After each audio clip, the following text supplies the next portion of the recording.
ওং সর্বমঙ্গলমঙ্গলে শিবে সর্বার্থসাধিকে শরণ্যে ত্র্যম্বকে গৌরী নারায়ণী নমস্তুতে। সৃষ্টিস্থিতিবিনাশানাং শক্তিভূতে সনাতনী গুণাশ্রয়ে গুণময়ে নারায়ণী নমস্তুতে। জয় মা মহাদেবী মহামায়ার জয়, জয় বড় মায়ের জয়। প্রত্যেকের জীবন সুন্দর হোক, প্রত্যেকের সংসার, দাম্পত্য জীবন, কর্মজীবন, শিক্ষার জীবন প্রত্যেকটি শুভ হোক, আনন্দের হোক এবং প্রত্যেকে যাতে দুধে ভাতে থাকে শ্রী শ্রী পদ্মাবতী মায়ের কাছে এবং বড় মায়ের কাছে এই প্রার্থনা জানাই। আজকের যে বিষয়, কয়েকজনের অনুরোধে এই ভিডিও আমাকে তৈরি করতে হচ্ছে, কারণ প্রায় 18 জন মতন এই ভিডিওটির জন্য আমাকে অনুরোধ করেছেন। তার আগে অনেক দিন আগে করেছে অনেকেই, কিন্তু সেগুলোতে অতটা আমি দিইনি। আজকে আমি সেই ব্যাপার নিয়ে এসেছি। সেটা হচ্ছে যে বলে দিচ্ছি, সেটা হচ্ছে মীন রাশি। হ্যাঁ, মীন রাশি নিয়ে আপনাদের সামনে আমি পরিতোষ দে। এই 2025-এ অনেক কাটাছাড়া চলবে, কিন্তু বর্তমান সময় অনেকেই খাবি খাচ্ছে। অনেকের প্রশ্ন যে এই যেগুলো আছে সেগুলোর দ্বারা আমরা কীভাবে কীরকম কী উপকৃত হব বা আমাদের অসুবিধা হবে, সমস্যা হবে, সেই নিয়ে একটুখানি খোলসা করে শুধু এই আর্থিক জায়গাটাকে একটু তুলে ধরুন বর্তমান সময়ের পরিপ্রেক্ষিতে। কারণ শুরু তো একটা ব্যাপার আছে। তো যাই হোক, আপনাদের সামনে আমি পরিতোষ দিয়ে এই ব্যাপার নিয়ে যখন আমি আলোকপাত করছি, সেটা হচ্ছে যে পুঙ্খানুপুঙ্খভাবেই আপনাদের সামনে এই ব্যাপারটা তুলে ধরব। প্রথম কথা হচ্ছে যে এই মীন রাশির লর্ড মানে যে অধিকর্তা, সে প্রধান হচ্ছে গিয়ে বৃহস্পতি। সেই বৃহস্পতিতে তৃতীয় যতক্ষণ বসে থাকবে ততক্ষণ কোনো কিছু হবে না। বোঝা গেল? তাহলে এবারে ব্যাপার হচ্ছে যে কিছুই কি হবে না, সব ভেঙে ভেঙে বলবো। যারা থাকবেন দেখবেন তারা শিখতে পারবেন, জানতে পারবেন। এই বৃহস্পতি যেখানে দৃষ্টি দিয়েছে, অর্থাৎ বৃহস্পতি একাদশভাবে দৃষ্টি দিয়ে আছে মকরে। আর কোথায় দৃষ্টি দিয়েছে? বৃশ্চিকে দিয়েছে। বৃশ্চিক হচ্ছে তার ভাগ্যস্থান। তাহলে এই দুটো জায়গাতে তো তার ভালো দেওয়ার কথা, ভালো দেবে তো, কে বলেছে দেবে না? এবারে ঘটনা হচ্ছে যে দেখতে হবে যে লগ্নে কে বসে, এই রাশি থেকে বসে আছে। রাশিতে বর্তমানে বসে আছে রাহু। এবং আরও একটা প্রশ্ন মানুষের, সে প্রশ্নটা না তুললে তাদের বক্তব্যকে অন্যরকম ভাবা হবে। তাদের অশেষ ধন্যবাদ যারা ব্যাপারটা বলেছেন যে এই যে শনির পরিবর্তন করেছে নক্ষত্র, বা এই পরিবর্তনের যে উত্তর ভাদ্র, এই পূর্ব ভাদ্রপদ নক্ষত্র বৃহস্পতি নক্ষত্রে গেছে, তাহলে বৃহস্পতি তো আমাদের রাশির কারক গ্রহ। তাহলে আমরা কি ফল পাব? বন্ধুগণ, আমার প্রিয় দর্শকবৃন্দর প্রত্যেককে আমার এই চ্যানেলে স্বাগত জানাই। দেখতে থাকুন আর শুধু বোঝার চেষ্টা করুন। প্রথম কথা হচ্ছে যে রাশিতে বসে আছে রাহু। এই রাহু এখানে হচ্ছে অশুভ। থাকলে কি করবেন? থাকলে তো কিছু করার নেই। তাহলে চন্দ্রের সঙ্গে রাহু বসে থাকা মানে হচ্ছে মানসিক দিক থেকে বিঘ্নিত করা। আপনার মন স্থির হতে দেবে না। কোনো কাজ একটানা করবেন, সেটা করতে পারবেন না। প্রথমে একদম দেখার মতন কাজ হবে শুরু করারটা, তারপরে ধেড়িয়ে যাবে, অর্থাৎ কোনো কিছু করে উঠতে পারবেন না। এবারে এই যে বৃহস্পতি, দ্বিতীয়পতি বৃহস্পতি, সে শনি সেই বৃহস্পতির নক্ষত্রে গেছে এবং মিনেও এই 2025-এরই আপনার 29শে মার্চ সে কিন্তু বৃহস্পতি নক্ষত্রেই আসবে। একটা কথা বলে দিচ্ছি, আপনাদের খেল শুরু হবে তখন থেকে, এবং বিশেষ করে মে মাস থেকে আপনাদের খেলা শুরু হবে। তার জন্য প্রস্তুতি নিয়ে রাখবেন। একটা ব্যাপার হচ্ছে গিয়ে আপনাদের জন্মকুণ্ডলী তো আমি বলছি না দাদা বা বোন, আমার মায়েরা, বোনেরা, দিদিরা, ভাইরা, আমি শুধু একটা কথাকে নিয়েই বলছি, সেটা হচ্ছে যে রাশি আপনার, সেখানে এই রাশির পক্ষে এই যে শনি যে বৃহস্পতি নক্ষত্রে গেছে, এবং আপনাদের বর্তমান সময়ের আর্থিক জীবনটা কীভাবে পরিবর্তন হতে পারে। যদি কারোর জন্মকুণ্ডলিতে, কারণ আরও 8টা গ্রহ আছে, প্রত্যেকেরই তো একই ছক নয়, ধরুন কারো দ্বিতীয়পতি বৃহস্পতি দ্বিতীয়ই বসে আছে, বা রাশিপতি রাশিতেই বসে আছে, বা দ্বিতীয়পতি মঙ্গল দ্বিতীয়ই বসে আছে, ঠিক আছে, এই যে ব্যাপারগুলো থাকবে, শনি ভালো জায়গায় বসে আছে, বা সপ্তমপতি বুধ ভালো জায়গায় বসে আছে, এরকম এরা তো রেজাল্ট ভালো পাবে। এবং যদি মহাদশা যদি ঠিকঠাক চলে, যাদের চলবে না তাদেরকে সমস্যার মুখে পড়তে হবে। এখানে তো আমার কোনো ব্যাপার নেই, আমি শুধু তুলে ধরছি আপনাদের সামনে। যদি কারো এরকম থাকে তাহলে আমি দুটো কথা এখানে জানিয়ে দিই। এক নম্বর হচ্ছে যে আপনারা আপনাদের পছন্দের জ্যোতিষীর কাছে বা বিশ্বস্ত জ্যোতিষীর কাছে আপনারা দেখিয়ে নিয়ে আপনারা প্রতিকার করে নেবেন, এটা অবশ্যই করে করবেন। যারা মনে করবেন যে আমাদের কিছু করার দরকার আছে, বা আমাদের সামনের সময় আসলে সেটুকু আমরা ঠিকঠাকভাবে এগোবো, সেই ব্যাপারটাকে ঠিকঠাক করতে হবে। কারণ শনি রাশিতে যখন চলে আসবে, সে কর্মের ব্যাপারটাতেও কিন্তু আপনাদেরকে সাপোর্ট করার একটা ব্যাপার থাকবে। বৃহস্পতি যখন চতুর্থে চলে যাবে, তখন আপনাদের ভালো হবে। চতুর্থে থাকলে, চতুর্থে জায়গাটা ভালো না, বুধের ঘর, বৃহস্পতি পঞ্চমেও যাবে, ঠিক আছে, অক্টোবরে, তাহলে পঞ্চমে বৃহস্পতি ওখানে তুঙ্গ হবে। এই যে ফল দানকারী, যে তার দৃষ্টিটাও তো একটা দরকার আছে। বৃহস্পতির দৃষ্টি যে অমৃতসম, সবাই সেটাকে গ্রহণ করবে না, যেমন শুক্র গ্রহণ করতে চায় না, রাহু গ্রহণ করে না, এগুলো আলাদা ব্যাপার। আরেকটা কথা বলছি, যারা এই জ্যোতিষ নিয়ে শিখতে চান, হস্তরেখা জ্যোতিষ, বাস্তু, সংখ্যাতত্ত্ব শিখতে চান, তারা 8906781462 এই নাম্বারে যোগাযোগ করতে পারেন, যদি ইচ্ছে হয়। পড়বেন যারা, তারাই করবেন ফোন। এবারে ঘটনা হচ্ছে যে আমার তাহলে আর্থিক দিক বা আমার প্রোগ্রেস কেমন হবে।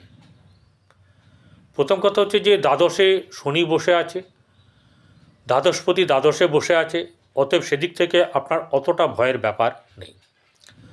শুক্র বসে আছে, শুক্র হচ্ছে আপনার তৃতীয়পতি এবং হচ্ছে গিয়ে অষ্টমপতি, তৃতীয়পতি এবং অষ্টমপতি, অতএব শুক্র আপনার কোনো কাজের গ্রহ নয়। আপনার কাজের গ্রহকে সেটা আপনাকে দেখতে হবে, ঠিক আছে। আপনার যেমন বুধ, যে খারাপ হোক, বাদক হোক, মারক হোক, আছে, সব আছে, এগুলো অনেক কিছু বিচারের ব্যাপারে আছে, কিন্তু চতুর্থপতি গৃহটাকে দেখবে। সপ্তম জায়গাটা, সপ্তম হচ্ছে ব্যবসার জায়গা, স্ত্রীর জায়গা, লাইফ পার্টনার, বিজনেস পার্টনার ইত্যাদি, সেগুলোকে তো ঠিকঠাক থাকতে হবে। এই জায়গাটা ঠিকঠাক থাকার অবশ্যই করে প্রয়োজন আছে। যেমন ধরুন বর্তমান সময়ে বৃহস্পতি দৃষ্টি দিয়ে আছে, রাহু দৃষ্টি দিয়ে আছে, আর সপ্তমে কেতু বসে আছে, তো এই জায়গাটা ঠিক নেই। কী করবে, রাহু একরকম ফল দেবে, রাহু হচ্ছে দৈত্যগুরু, এই দৈত্য গুরু নয়, দৈত্য, আর বৃহস্পতি হচ্ছে দৈত্যগুরু, এই দেবগুরু। তাহলে এই যে একটা দৃষ্টির যে অন্তর, এটা পড়ছে কার উপরে, সপ্তম ভাবের উপরে। তাহলে সপ্তম ভাব আমাদের ব্যবসার জায়গা, আমাদের দাম্পত্য জীবন, এই জায়গার উপর কিন্তু এফেক্ট পড়ছে। অর্থাৎ যতটা ভালো করার চেষ্টা করছি বা ভাবছি, হচ্ছে না, কিন্তু হবে তো। রাহু সরে যাবে দ্বাদশে, মে মাসেই রাহু সরবে দ্বাদশে, সম্ভবত 18 তারিখ সরে গেলে সেখানে শনি চলে আসবে আগেই। সেই শনি চলে আসাতে কী হবে, শনির সঙ্গে বৃহস্পতির সঙ্গে সখ্যতা আছে। যদিও যদিও এখন বলে আছি, সত্য কথাটা তুলে ধরাই আমার ধর্ম, সেখানে চন্দ্র তো থাকবেই। রাহু এবং শনি যখন পীড়িত করবে আরও চন্দ্রটাকে, এই যখন শনি মার্চ মাসে যাবে, এই মার্চ টু মের 18 তারিখ, ঠিক আছে, তাহলে মার্চ নয়, এটা এপ্রিল ধরা যাক, এপ্রিল মে, মোটামুটি 1.5 মাস প্লাস মাইনাস একটু বেশি। তো এই সময়টাতে কিন্তু অতি উৎপীড়ন আনতে পারে। আবার যদি জন্মকুণ্ডলিতে মহাদশা অন্তর্দশা ভালো চলে আর রাহু শনি যদি ভালো জায়গা থাকে, তাহলে যে কথাটা আছে না ছপ্পড় দেয়, সেটাও তো হতে পারে। শারীরিক দিক থেকে চাপ আসবে, শরীর ঠিক থাকবে না, মন ঠিক থাকবে না, এই ব্যাপারগুলো তো উড়ে যাবে না, এগুলো তো উড়ে যাওয়ার নয়। অনেক চাপ সৃষ্টি হবে, অনেক কথা মানুষকে বলতে পারবে না, ঠিক আছে, ভেতরে ভেতরে গুমড়ে মরবে, এরকম একটা ব্যাপার হতে পারে। আবার বাস্ট হয়ে যেতে পারে, ঠিক আছে, একদম যাকে পাবে তাকে একদম বেশ ছাল ছাড়িয়ে নুন মাখিয়ে দেবে, এই ব্যাপার। তাহলে আমার কথা হচ্ছে যে দ্বাদশে রাহুর নক্ষত্রে এই ছেড়ে বৃহস্পতি নক্ষত্রে গেছে শনি, তাতে আমার যতটা মানে লাভ হওয়ার কথা, ঠিক আছে, সেই লাভটা কীরকম ধরনের হবে, ক্ষতিটা হবে না। অর্থাৎ যতটা ক্ষতি হওয়ার কথা ততটা কিন্তু হবে না। বোঝা গেল ব্যাপার? এবার রাহু বৃহস্পতি যে দ্বিতীয় পতি, দ্বিতীয় পতি তাহলে আমাকে যদি ওরকম করে ধরি নক্ষত্রের জায়গায়, দ্বিতীয় পতি দ্বাদশে, তাহলে আপনার আর্থিক ব্যয়টা হওয়ার সম্ভাবনা বেশি। এমনিতেই আর্থিক ব্যয় রাহু করাচ্ছে। এই বৃহস্পতি চতুর্থে যাবে, এখন তো দেখছে একাদশকে, যখন চতুর্থে যাবে তখন দ্বাদশকে দেখবে, পঞ্চমে যখন যাবে তখন ভাগ্যস্থানকে এই নিজের ঘরকে দেখবে, শনি থাকবে, তখন তো বাম্পার ব্যাপার হবে। কারণ হচ্ছে গিয়ে ও মিথুনে যাবে ব্যাক করে, আবার ব্যাক করে সে কি হবে, সে ওখানে গিয়ে ওই রাশিতে যাবে, আবার বৃষ রাশিতে, সেখান থেকে আবার মিথুনে চলে আসবে। তাহলে আপনার এখানে সবচেয়ে ইম্পর্টেন্ট যে ঘরটা, সেটা হচ্ছে গিয়ে সবারই হচ্ছে পঞ্চম এবং নবম ঘর হচ্ছে গিয়ে সবচেয়ে ভালো। তো আপনার নবম ঘর হচ্ছে বৃশ্চিক, আর পঞ্চম হচ্ছে গিয়ে চন্দ্রের ঘর কর্কট। তাহলে কর্কটের চন্দ্রকে এবং আপনার ভাগ্যভাবের মঙ্গলকে তাহলে ঠিক থাকতে হবে। তাহলে ভাগ্যপতি এই যে মঙ্গল, সে দ্বিতীয় পতি, অর্থের জায়গার, সে যদি ভালো থাকে আপনার রাশিতে তাহলে অনেক ভালো হবে। বর্তমানে পঞ্চমে বসে আছে, রাহুর দৃষ্টি হয়ে আছে, শনির নক্ষত্রে থেকে আজকে পুনর্বসু নক্ষত্রে চলে গেছে, বৃহস্পতির নক্ষত্রে। তাহলে সেই জায়গাতে কিন্তু সেই ফলটা আগের মতন দিতে পারবে না, কাউকেই না। তাহলে এখানে আপনার মেন মূল বস্তুটা দাঁড়াচ্ছে কি, আর্থিক জায়গাটাতে। যে অর্থ আপনার বর্তমান সময়ে এবং ভবিষ্যতের কথা বলছি, এই 2025-এর যে ব্যাপার, 2025-এর আপনার মে থেকে খেল শুরু হবে, খেল শুরু আগের থেকেই হবে, সেটা হচ্ছে 29শে মার্চ। কিন্তু আপনাকে এটাও বলছি যে 29শে মার্চের থেকেই খেল শুরু হবে, কিন্তু আরও ভালো পোক্ত হবে 18ই মের পর থেকে, সেই সময় থেকে ভালো হবে। কারণ তারপরের মধ্যে বৃহস্পতিও চেঞ্জ হবে, অনেক মানে গ্রহই চেঞ্জ হবে। কেতু সপ্তম থেকে সরে যাবে, সে কেতু চলে যাবে ষষ্ঠভাবে, ষষ্ঠভাবে মানে উপচয় স্থানে কেতু ভালো, ঠিক আছে। খারাপ ভালো সবগুলোরই গ্রহেরই আছে, বৃহস্পতিই বলুন, কেতুই বলুন, রবি বলুন, আর শুক্রই বলুন, প্রত্যেকটি গ্রহেরই ভালো এবং মন্দ দুটো দিকই আছে। কিন্তু এখানে আপনার যেহেতু ষষ্ঠে যাবে, ষষ্ঠ জায়গাটা কিন্তু শুভ, কেতুর জন্যে শুভ এবং শুভ ফল পাবেন। রাহু দ্বাদশে চলে যাবে, রাহু দ্বাদশে চলে গিয়ে রাহু ঘোরাঘুরি করাতে পারে আপনাকে, অনেক ব্যাপারে খারাপ হবে, কিছু ব্যাপারে ভালো হবে, সেগুলো তখন বলা যাবে যখন সে যাবে, তার আগেই আমি ভিডিও তৈরি করে আপনাদেরকে দেব। তাহলে এখানে বোঝা যাচ্ছে আর্থিক দিক থেকে আপনার উন্নতি আছে, এখন চলছে প্লাস মাইনাস করে চলবে, এবং কখনো ভালো আবার কখনো একটুখানি টান, এরকম ব্যাপারটা চলবে, কিন্তু ভালো হবে। বর্তমান সময়টা কিন্তু আপনার পক্ষে ভালো। আপনি একটা কথা বলি, সেটা হচ্ছে যে আপনার বাথরুম সাফ করুন শনিবার বা বুধবার, একদম ভালো করে নিজে হাতে করুন, দেখবেন রাহু কি ফল দেয় দেখবেন। এই রাহু ছাপ্পড় পড়কেই দিতে পারে।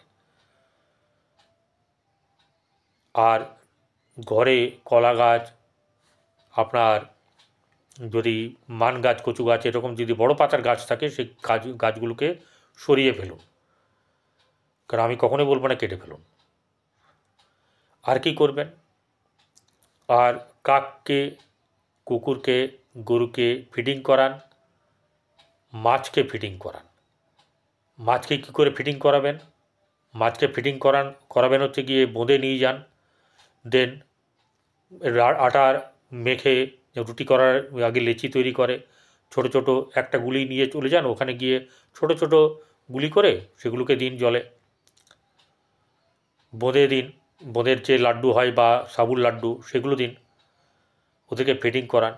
গরুকে ঘরের প্রথম রুটিটা খাওয়ান, আর শেষের রুটিটা অর্ধেক কাক অর্ধেক কুকুরকে খাওয়ান।